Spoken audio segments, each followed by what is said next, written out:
Aloha and welcome to Mystery, Mystics, and Metaphysics. I'm Psychic Intuitive Geralyn St Joseph, and I am your host this evening. Tonight we're talking about entities that help us. What does that mean? That means, how do we move through our spiritual journey? Who assists us in that, if anyone? And what types of helpers might we find along the way? Are they always the same? Do they change? All these questions and more will be answered as we move through our talk today. After we're finished, then we will get together and there will be a discussion. But if you're not part of the meetup group, you're going to miss that part. So if you're interested in this topic and things like it, and you would like to join our meetup group, it is called Mystery, Mystics, and Metaphysics. Look for it, or look for my name, Geralyn St Joseph. I'm in Pennsylvania. Okay, let's start. So before we started, I asked a question about, does anybody know who it is that's helping guide them? Like, what types of guides do we have? The term spirit guides is very broad, and it encompasses anything that is not physical. Anything that is not physical. It's a very, very broad term. So when we talk about spirit guides, we like to chunk them down so that we get more of an idea of what we're talking to. As we develop our psychic senses and as we become more spiritual, a very important component of that is becoming or learning how to discern more effectively. Discernment is a very, very important quality and gift, and it helps you figure out who and what you're talking to and possibly what their motivations are for helping you, or maybe they're not helping you. Today, we're going to talk specifically about entities that help and different ways that that may come across. I am teaching a class called Exploring Your Intuition. The next module, which this is the fourth module, is spirit guides. And it is 4 weeks. And actually, we're doing a bonus week. So it'll be 5 weeks of deep diving into different types of spirit guides and meeting different types of spirit guides and discernment and a lot of that. So it's more of a deep dive into the subject. Entities that help us. Number one, everybody thinks of angels. They think of their guardian angels. They think of archangels, and really there's enough there to do a whole lesson about it, around it, because there are different levels of angels, different types of angels. They do different things. The only thing that I'm really going to say about angels here is that, number one, not all angels are of the highest motivation. Not every angel is motivated to help you. Sometimes motivations are a little skewed. So when an angel is all about one way of being, they're not very helpful with us going through the human condition. And what they're looking for is for us to adore them and have big egos, as opposed to us being a part of the universe and moving forward in our growth and expansion. So even with angels, there are different types, but there are also different motivations. So just because you're in the presence of an angel, and an angel feels like heat, they usually make the room rather hot. The bigger, more powerful the angel, the hotter the room will get. You call in somebody like Metatron, it gets really hot. You call in somebody who's maybe not as big, it doesn't get as hot. Like Metatron, way hot. Michael, pretty hot. Gabriel, pretty hot. You know, so it depends. Sometimes they can ball themselves up so they're just like a small sphere where you'll just feel heat in different parts of your body as opposed to making the whole room hot. But that's one way that you know that you're dealing with an angel, is they bring in heat. There's a lot of energy to them, so it gathers around them. So angels, yes, can be very helpful. Are they always looking out for our best interest? No, you have to get to know what and who you're dealing with. But like I said, I have other videos on that, so I'm not going to go into that too much.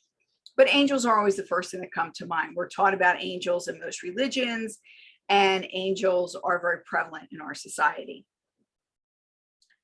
Now let's talk about human spiritual guides. What does that mean? That means the spirit guide or the spirit was once in human form. What does that look like? Well, that can be an ascended master, like Jesus the Christ, like the Buddhas, like Muhammad and other, I want to say, crosses between human and deity. And they're people who came to earth, they did the human existence, and they figured things out, they found the middle way, and they ascended. So they can they can be spirit guides that can help you along the way. These types of spirit guides, as most spirit guides, even if they're around you or they're watching, in order to get the help that you're looking for, you need to ask. You need to say, please help me. It's always best if you give a very specific, this is what I need. Because once something is in spirit, or if it has always been in spirit, it does not recognize what we need as humans all the time. And time does not work the same when you're across the veil, so to speak. It is not the same at all. I've dealt with ghosts who have been ghosts for hundreds of years, and they'll tell you they've been there a week, because time does not pass by the same way. If you're not sleeping and waking up and getting hungry and eating and things like that, there's nothing to really mark the passage of time.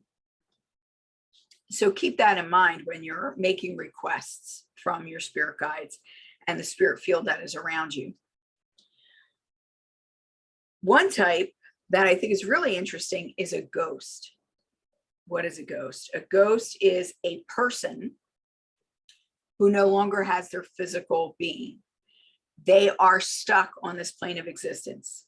They are generally stuck here because some kind of fear or something held them down and has connected them to be only on the earth.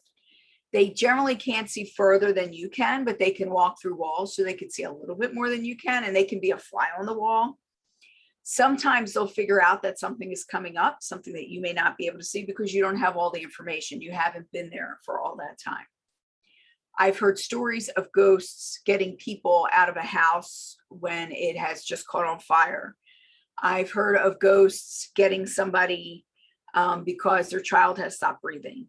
I've heard of ghosts doing different things like that, where it's the same thing that a human person would do in that case, but they don't have a physical body, but they'll do something to get your attention so that you could see something that needs to be seen. As far as I am concerned, wherever ghosts are, there's generally a field of emotion that they carry with them. Usually this is sadness, it might be fear, it might be anger. They're the lower emotions because they still have all their human emotions, but something is making them be stuck. Whenever I encounter a ghost, I cross them over. It's just, I don't even think about it. They get crossed over because they are stuck here, and they're stuck here because of fear or some other reason akin to that. And it is like torture. So I feel that it's cruel not to cross them over if you have the ability to do so. So that's my thing with ghosts. Then other humans who have passed but have crossed over that can help us. We talk about lineage. So there's two different kinds of lineage, or two different types of ancestors. You have actual physical ancestors of your bodysuit that are connected to you by cellular memory. And then you have soul ancestors that are connected to you via your spiritual DNA, which goes back, like you may have been, and all of us have at different times experienced being different sexes, different races, different types of people, because that's what you learn from, is by playing round robin and trying all these different things out. So if you are, say you're white and you have an ancestor that comes to you that's Mongolian or Native American, it may not be because your chromosomes go back to that. And if they did a DNA test on you, it may not go back to that, but your spiritual DNA is connected with that, because that's the vibration of your spirit, of where your spirit is. Then you have your actual ancestors. Now, many times when your ancestors are acting as spirit guides, sometimes they're not ancestors that you know, they could be a little bit further back. A lot of times, especially for kids, they'll see grandparents, great-grandparents who maybe they haven't met in physical form, but maybe they met them right before they were born or something like that, where there is that connection. So they can also help you. Oftentimes when it is something like that, you'll dream about them. You may see pictures or something will flash in your mind like a memory, and there will be a sense of which way to go or what needs to be done. Many times when we're talking about this type of an entity, they will actually give us the feeling or the sensation of comfort if we calm down enough to feel it. You can close your eyes and take a deep breath and just ask for a hug. And sometimes you can feel it. Sometimes you can feel them play with your hair or tug your ear or do different things like that. I have a relative who passed, and they used to tease everybody all the time by pulling their hair. So we all know when they're around, because your hair will get pulled and be like, who, wait, what's going on? Wait, I'm here by myself. Who's pulling my hair? Oh, Auntie, I know it's you. Hello. So things like that. How do they speak to you? As I said, through dreams. It could be through impressions. They could put something in front of you that is there repeatedly. Oftentimes, spirits will try to get your attention by putting the same symbol or the same words, the same smell, whatever it is. They'll try and put the same thing in front of you over and over and over again, so that you become more aware of it. And once you figure out what that symbol is, then we can figure out, what it means and where we're going with that. We also have, I'm trying to figure out, I'll stay on Earth for right now. We also have totems or spirit animals, and there's 3 types of spirit helpers. So you have a totem, you have a power animal, and you have your spirit animal. They're all basically the same things, but you do have certain ones that are really a part of your soul DNA. They're really a part of your spirit, and you call upon their abilities to help you as you move forward.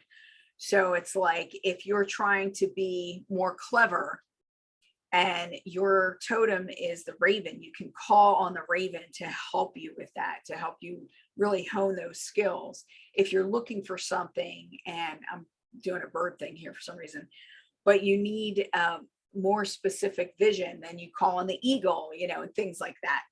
So your animal guide can help you with those things. Now, you do have other animal guides that appear at certain times in order to remind you of something or to bring something to your vision. In another video, I had spoken about the wasp was one of my guides. They came crazy. They'd be in my car all the time, in my room up in Maine in the middle of winter, in my hotel room, in the bathroom, like weird things. They would just kind of appear wherever I was. And the wasp was there to remind me to really remember my own power, and that I needed to do something in the situation that I was in. I've also had things like having wild boar all of a sudden. I lived in the islands for close to 10 years. There was only one short period of time, about 3 months, where I saw wild boar in 3 different places, like to be close enough that if I spit, I would have hit him, kind of a thing. So being aware of this and noticing this.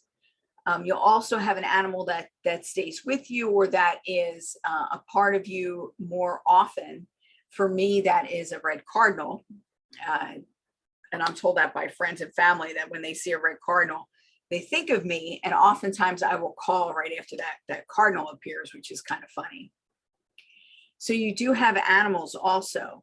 They will keep repeating. You'll keep seeing them, and different animals have different aspects to them that they're bringing to the table. So you can Google it, go online, look it up. You can go to a shaman and ask about it, or you can sit with yourself and go into meditation and ask them what they're trying to say, and just be open to whatever comes in whatever form it comes. Now let's go off-world.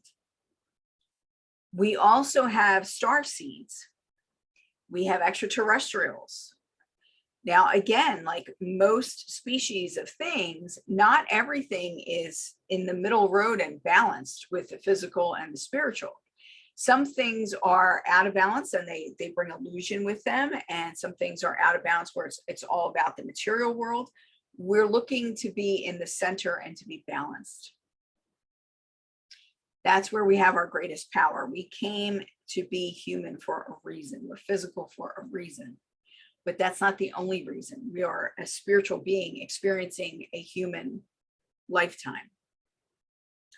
So when we talk about extraterrestrials and our galactic family, I know back when I first got into everything, people talked all the time about the Pleiadians, and the Pleiadians are light beings.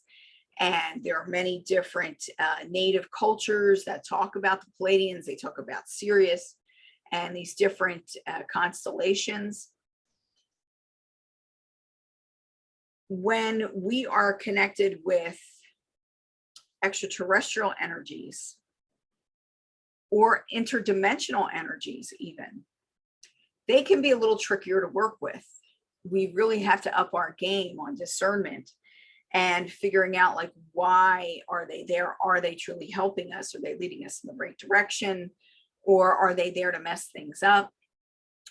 So when we look at that, we need to feel really in our gut. Like I've told you guys before, your instinct is here. Your primary guardian will punch you right there if it is something you are not supposed to be doing.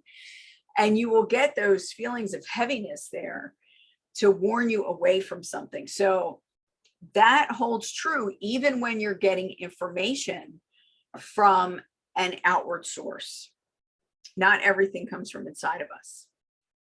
Another entity that is helpful is our oversoul, or our higher self. That is a part of ourself that is still connected to source. So it has more information than we do. But again, we have to learn our internal voices in order to really discern these things and know what's talking to us and when. If we hear it as voice, if we just have things that we know, if we're seeing things, there's all these different languages that we can utilize. With animals, often we'll get an impression of the animal, or we may see the animal in real life.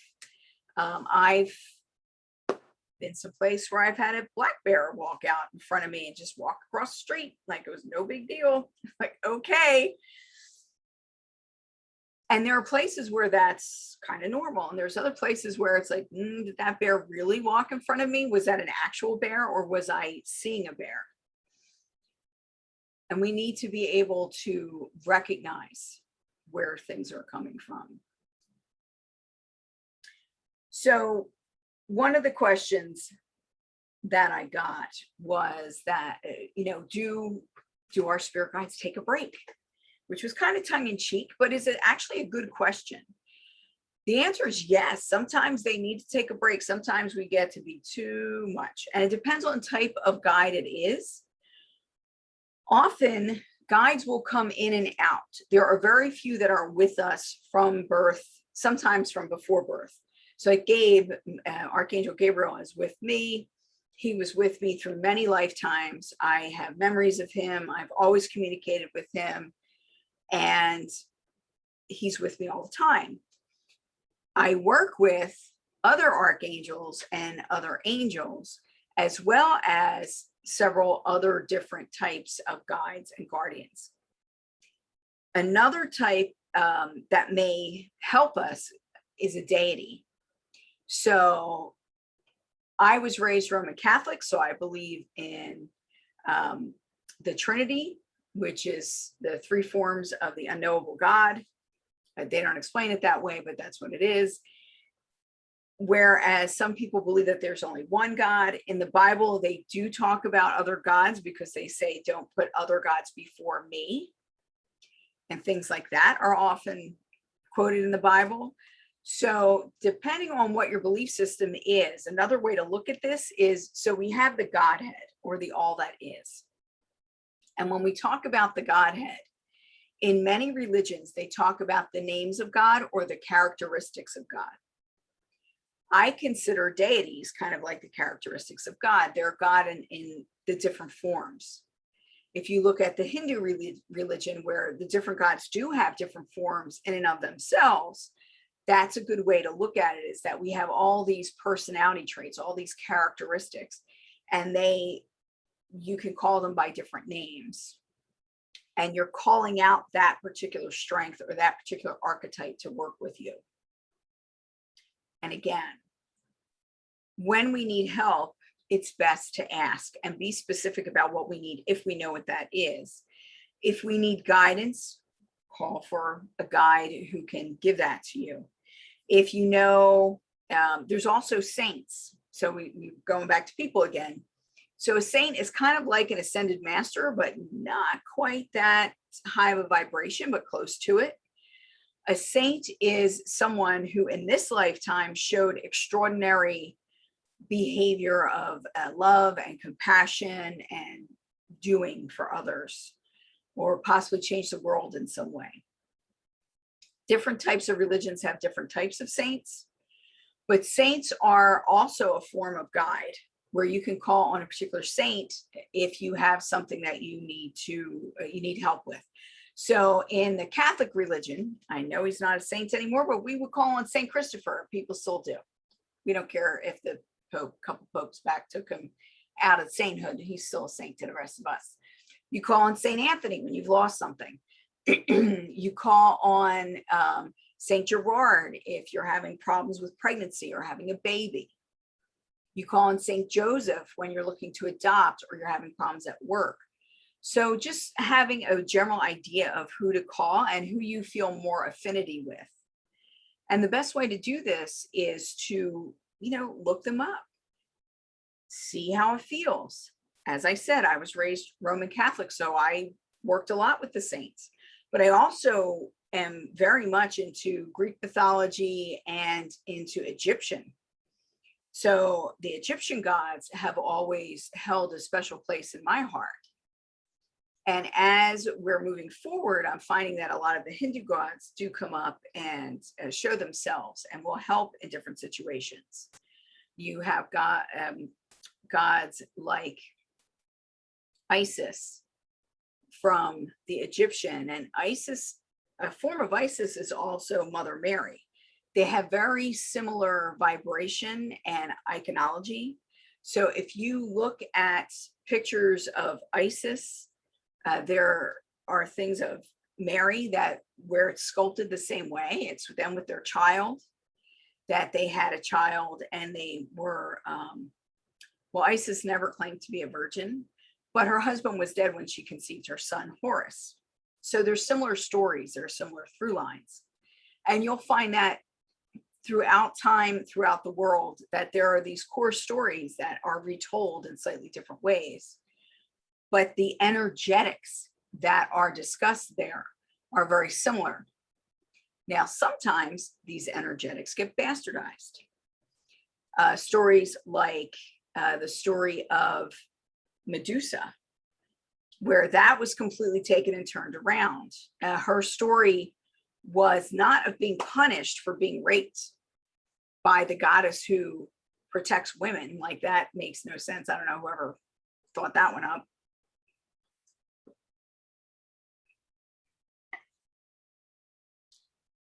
But rather, she was given and became the Gorgon to protect herself. So it was something that she could reveal in order to expose those who were going to harm her. So things like that.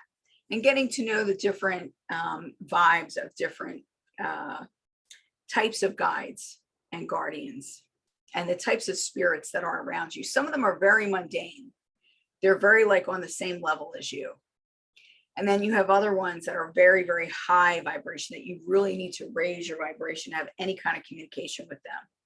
And that's why we go into meditation and do yoga and do things to try and put us on that higher vibration.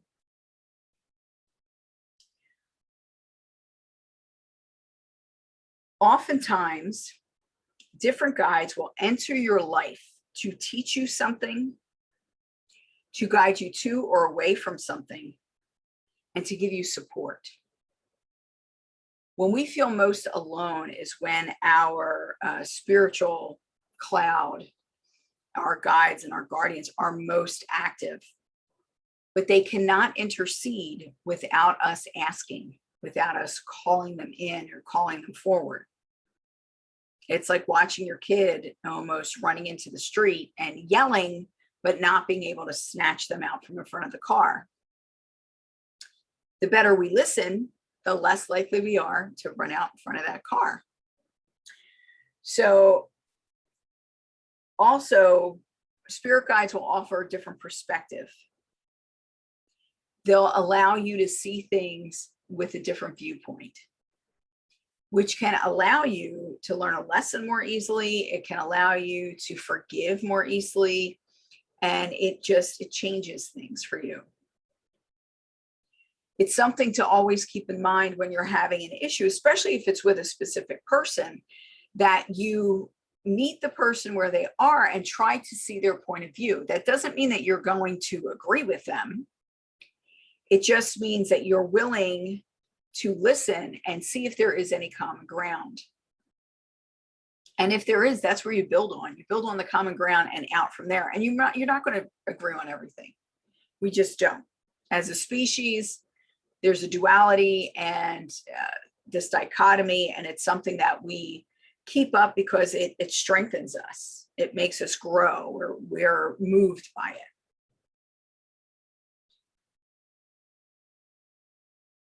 So those are your major types of spirit guides and entities that can help you. We also have actual people who are in physical form and actual animals who are in physical form.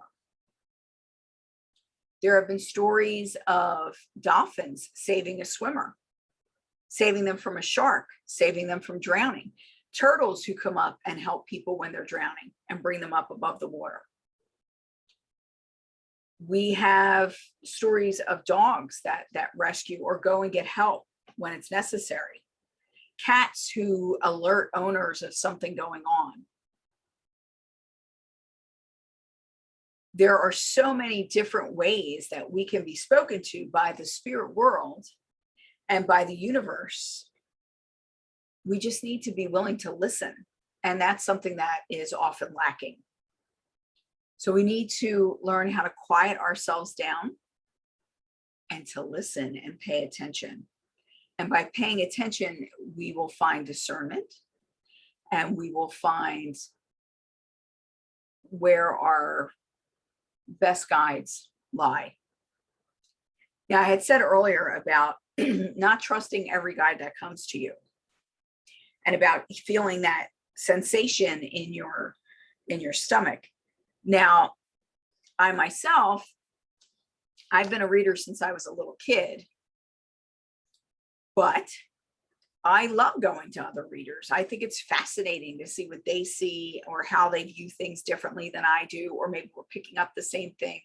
I work in concert with several other people in order to try and get the full picture. And sometimes they collaborate what I'm seeing, and sometimes like I'm seeing it totally different, and then we need to figure out where things really are. That being said, I have gone to readers who have not given me one lick of accurate information, not a piece. And it doesn't matter if I'm sitting in front of them and they're really good at cold reading, or if it's over the phone or over Zoom. But always at the beginning of those readings, I'll immediately feel in the pit of my stomach, this is not a good person to let into your energy. Do not let this person into your energy. So when you feel that sinking feeling, or that it's weight, it's heavy. I would say nervousness, but sometimes nervousness can be excitement also. So it's not as good a meter as when you're feeling that heaviness, like somebody just punched you there, but maybe not that that hard, or that hard. So we have angels, we have ghosts, we have spirit animals who can be in the form of a totem, a spirit animal, or a power animal. We have angels. I said angels twice because there's a lot of angels. Then we have ascended masters, we have deities, we have ancestors, we have spiritual ancestors, we have our galactic family, and we have extraterrestrials. Now, when we talk about extraterrestrials, that's always interesting, because when I talk about extraterrestrials, they might be multidimensional, or they may be like literally from not Earth, from outside of this galaxy maybe. And when we talk about that, we say, well, how do you know that they're helping you? Because we hear all these stories about people being abducted and experiments being done on them and different things like that. Yes. In every species, there's always going to be, well, I shouldn't say every and always, in most, you'll find that there is positive and negative in just about everything you encounter. So just because something is a Palladian doesn't necessarily mean that they have your best interest in mind. But I will tell you a good story. Years ago, back in the 90s, I was a part of MUFON. It was a MUFON and ETSEG group, so we were kind of mixed. And ETSEG was ET, contactee, and abductee support group. And we had a gentleman who was moving. He was heavy, and he was in a wheelchair most of the time. Very, very low mobility. But because he had a tumor that was wrapped into his spinal column, and I believe it was towards the base of his spine. It was towards the bottom. But it was inoperable, or at least that's what he was told. It was inoperable. So he was supposed to be moving. And before he moved, he prayed and he said, please, guys, if there's anything you can do with this in my back, I would be forever grateful. Please heal me so that I can enjoy my time when I move. Goes to bed one night, wakes up, is like, I feel pretty good. Finds that he can walk. He's fine. And when he was examined by a doctor next, he did not have the tumor any longer. It was completely gone. And there's just a very thin line right next to his spinal cord. That was a scar. Much thinner than we could make. And apparently it healed literally overnight. But then that tumor was gone. And, you know, doctors never know what to do with that kind of information. So, of course, you're like, oh, we don't know what happened. We must have done something wrong in the diagnosis, even though the diagnosis was there for years. It was very obvious.